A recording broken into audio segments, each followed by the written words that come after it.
உலகத்திலே வாழ்ந்து கொண்டிருக்கிறோம். கொஞ்சம் பாருங்களேன், நம்மை சுற்றி எவ்வளவு அருமையான படைப்புகள். தொடக்கத்திலே இவை எப்படி படைக்கப்பட்டது?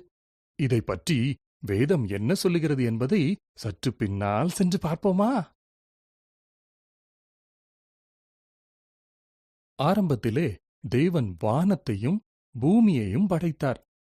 இருளை விலக்கி வெளிச்சம் வரக்கடவது என்றார்.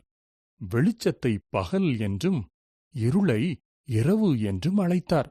முதலாம் நாள் முடிந்தது. தேவன் ஆகாய விரிவை உண்டு பண்ணி, ஆகாய விரிவுக்குக் கீழே இருக்கிற ஜலத்திற்கும் ஆகாய விரிவுக்கு மேலே இருக்கிற ஜலத்திற்கும் பிரிவு உண்டாக்கினார். அந்த ஆகாய விரிவுக்கு வானம் என்று பெயரிட்டார்.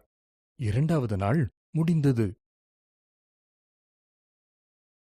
தேவன் தண்ணீர்களை ஒன்றிணைத்தார்.